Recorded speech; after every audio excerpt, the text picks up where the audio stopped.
Все началось с идеи, которую многие назвали безумной.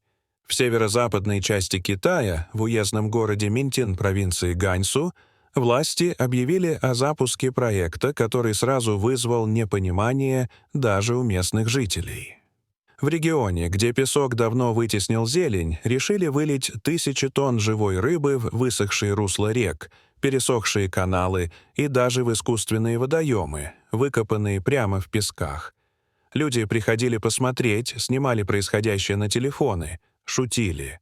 «Рыба в пустыне».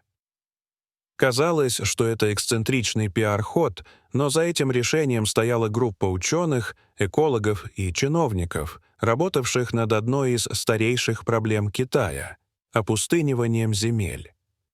За последние десятилетия пустыня Гоби продвинулась на юг на десятки километров, поглотив поля, деревни и даже участки дорог.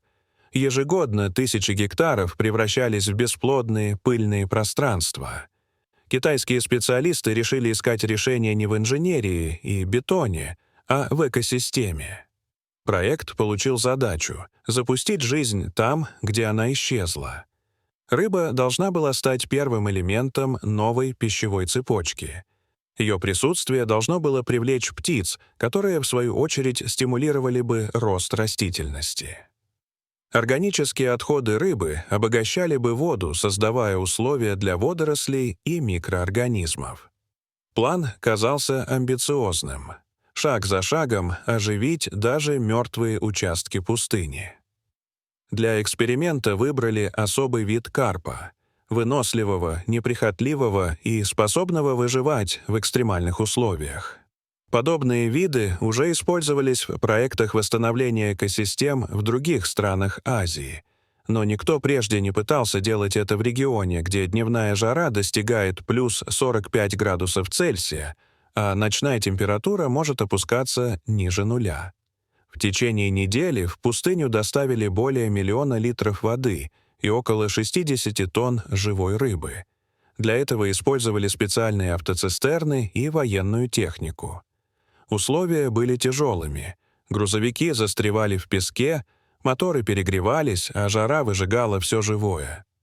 Несмотря на это, к концу недели на карте Минтина появилось 17 новых водоемов, и, к удивлению всех, в них действительно появилась жизнь. Рыба плавала активно, некоторые особи даже начали откладывать икру. Местные жители, наблюдавшие за происходящим, отнеслись к проекту настороженно. Пожилой фермер по имени Ли Юнфан говорил репортерам: «Я видел, как здесь умирали деревья и уходили птицы. Если рыба способна что-то изменить, посмотрим». Первое время все шло по плану. Но уже через 2 недели после запуска ситуация изменилась.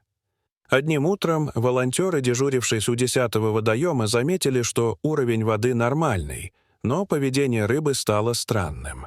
К полудню поверхность пруда помутнела, движения почти прекратились. Один из студентов, участвовавших в проекте, зашел в воду и почувствовал, что дно покрыто илом и множеством мертвых тел. Почти все поголовье исчезло за одну ночь. На место прибыли биологи и инженеры, начались срочные проверки. Температура воды была в пределах нормы, содержание кислорода допустимым. Никаких следов токсинов или химикатов обнаружено не было. Но рыба погибла массово, как будто по неизвестному сигналу. Решили проверить остальные 16 водоемов. В течение 2 суток специалисты зафиксировали тревожные признаки в 5 из них. Рыба поднималась к поверхности, двигалась медленно, отдельные особи замирали на боку. Ученые заговорили о возможной инфекции, но пробы снова не показали никаких патогенных микроорганизмов. Пока исследователи пытались разобраться, орнитолог, наблюдавший территорию с дрона, заметил аномалию. Над прудом номер 1 кружила стая птиц, ведя себя агрессивно. Они пикировали к воде, кричали, дрались между собой. Когда дрон приблизился, оператор увидел, что на поверхности плавают десятки мертвых птиц. Это стало вторым тревожным сигналом. Рыба исчезала, птицы погибали, Вода, еще недавно прозрачная, приобрела мутный оттенок. Проект, получивший восторженные публикации в прессе, оказался под угрозой провала. В научных кругах начались споры. Одни предполагали, что дело в перегреве и появлении сероводорода, другие обвиняли организаторов в слишком плотной популяции рыбы. Третьи считали, что сама идея оживить пустыню искусственным образом изначально обречена. Но настоящая причина вскоре проявилась, и она оказалась куда сложнее, чем предполагали даже пессимисты. Несколько дней спустя лаборатории, участвовавшие в проекте, получили первые результаты анализов, и среди специалистов начала складываться неожиданная картина. Один из микробиологов из Ланчжоуского университета заметил в пробах из погибших водоемов следы микроорганизмов, которых никто не ожидал увидеть. Это были споровые бактерии, найденные ранее только в глубоких слоях почвы пустыни Гоби. Древние формы жизни, веками пребывавшие в состоянии покоя. Вода, органика и тень, созданная новыми водоемами, активировали их. Пробудившись, бактерии начали быстро размножаться, выделяя токсичные соединения, не фиксируемые стандартными тестами. Эти вещества действовали медленно. Сначала поражали рыбу, затем птиц, а позже могли распространяться дальше, через почву и подземные источники. Это открытие потрясло научную группу. До этого момента никто не предполагал, что пустыня сама может отреагировать на вмешательство. В отчетах микробиологов впервые появилось слово «обратная реакция». Не метафора, а попытка описать процесс, при котором экосистема отвергает чужеродную жизнь. Тем временем происходили новые изменения. В водоемах номер 3 и 6 поверхность воды покрылась тонкой пленкой, а по берегам начала расти плесень, напоминающая биологическую слизь. Ночью, по словам очевидцев, над водой стали подниматься легкие светящиеся пары. Сначала это приняли за оптический эффект или отражение автомобильных фар, но дежурившие на постах биологи и охранники начали жаловаться на першение в горле, головную боль и жжение в глазах. Один из рабочих потерял сознание у кромки пруда и был доставлен в больницу с признаками отравления. Анализы не выявили токсинов, но симптомы указывали на воздействие неизвестного вещества. Когда в Минтин прибыли специалисты по биобезопасности, они зафиксировали признаки активного биологического процесса. Вокруг некоторых прудов появилась тонкая темно-зеленая слизь, визуально схожая с цианобактериями. Эти микроскопические организмы при определенных условиях способны выделять опасные токсины. Известные случаи таких цветений воды уже происходили в Австралии и США. Но в условиях пустыни, где влажность почти отсутствует, а температура колеблется между экстремумами, подобная активность выглядела невозможной. Ученые осознали, что произошел процесс, который не поддавался известным моделям. Эксперимент активировал биологические механизмы, спавшие веками под слоем песка. Вместе с рыбой и водой в регион пришла новая жизнь, но не та, которую ожидали увидеть. Биологи отмечали, жизнь в пустыне — это не только растения и животные, это и микроскопические формы, приспособленные к выживанию без влаги. Они не исчезли, а ждали подходящего момента. И теперь, когда получили влагу, тепло и органику, они начали доминировать. Когда информация о происходящем просочилась в прессу, тон публикации изменился. Первые репортажи, в которых Минтин называли примером возрождения природы, сменились тревожными заголовками. «Пустыня убивает рыбу». Экологический проект вышел из-под контроля. «Невидимая угроза из Гоби». В интернете появлялись видео с мутной водой, умирающими птицами и ночным свечением над водоемами. Общественность разделилась. Одни обвиняли правительство в халатности, другие — в сокрытии информации. Появились и теории о внешнем вмешательстве, даже о биологическом оружии. Но настоящая тревога началась, когда признаки заражения появились за пределами экспериментальной зоны. пожилая жительница деревни Байн, расположенной в 12 километрах от Минтина, сообщила о странном озерце, образовавшемся после ливня. Вода в нем имела насыщенный зеленый оттенок и неприятный запах. На поверхности плавала мертвая змея, рядом лежали погибшие кузнечики и ящерицы. Администрация направила специалистов для проверки. Через 2 дня место было оцеплено, а результаты анализов подтвердили худшие опасения. Вода содержала токсин, сходный с веществами, вырабатываемыми редкими штаммами Анабайна флосакии, водорослей, способных вызывать тяжелые поражения печени у животных и человека. Главное, это озерцо находилось за пределами зоны эксперимента. Значит, что-то начало распространяться. Возможно, вода, бактерии или споры просочились через почву и подземные слои. Проект, изначально задуманный как локальный, стал неконтролируемым. Правительство немедленно приказало остановить все работы, отключить водоснабжение и эвакуировать оборудование. Ученых собрали на экстренное совещание в Ланчжоу. Но пока шли обсуждения, новые сигналы тревоги поступили из соседних деревень. В Синьтуне, в 30 километрах от зоны проекта, вода в школьном колодце изменила цвет, стала серовато-зеленой и мутной. Учитель физики поставил табличку «Не пить», полагая, что это временное загрязнение. На следующий день 3 учеников пожаловались на боли в животе и тошноту. Один мальчик оказался в больнице с подозрением на отравление. В течение недели туда поступили еще несколько детей и 2 взрослых. Врачи не смогли установить причину. Анализы были чистыми, но пациенты выглядели обессиленными, словно организм терял энергию. Когда прибыли специалисты из Пекина, результаты их проб подтвердили худшее. Вода содержала сложные органические токсины, близкие по структуре к микроцистинам, но с отличиями. Эта молекула оказалась более стойкой, агрессивной и, что особенно тревожно, способной накапливаться в живых тканях. После первых подтвержденных случаев отравления в Синьтуне правительство распорядилось расширить мониторинг качества воды в радиусе 50 километров от зоны эксперимента. Ежедневные отчеты приносили все больше тревожных данных.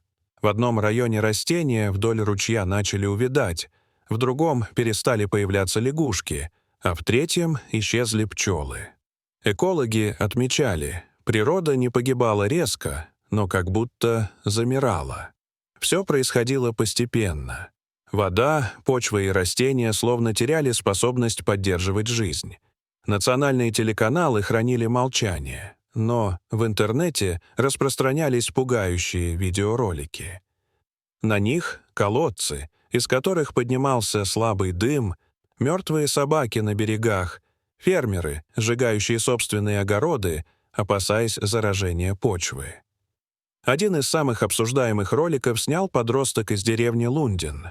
В небольшой луже за домом он обнаружил густую, желеобразную массу, в которой двигались тонкие белые черви. Ранее таких организмов в регионе не наблюдали. Видео собрало миллионы просмотров. В комментариях звучали версии от утечки химикатов до апокалиптических. Мы разбудили древнюю чуму. Пустыня мстит. Природа объявила войну. Тем временем в Ланчжоу состоялась экстренная конференция, где прозвучала гипотеза, которая поначалу вызвала недоумение. Один из микробиологов предположил, что микроорганизмы, пробудившиеся в пустыне после появления воды и рыбы, начали быстро адаптироваться.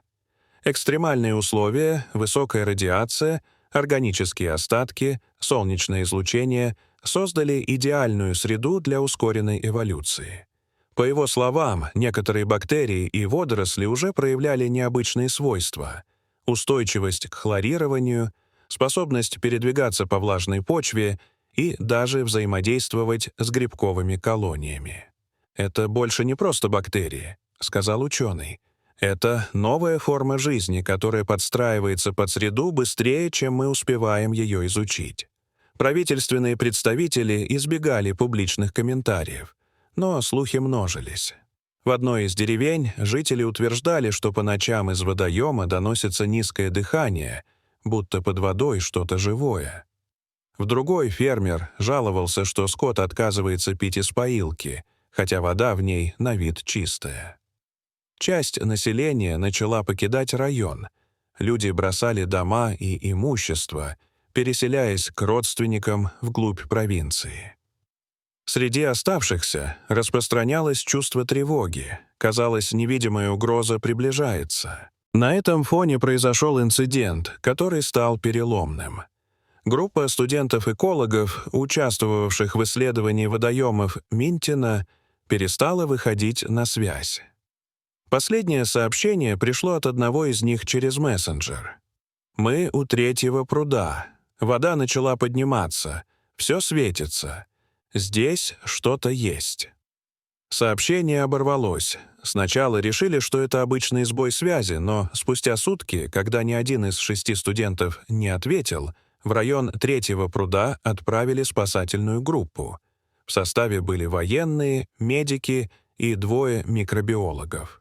Им выдали защитные костюмы, приборы биологического контроля и спутниковые терминалы. Задача была четкой — установить местонахождение пропавших и оценить санитарную обстановку. Через 3 часа после прибытия связь с экспедицией оборвалась.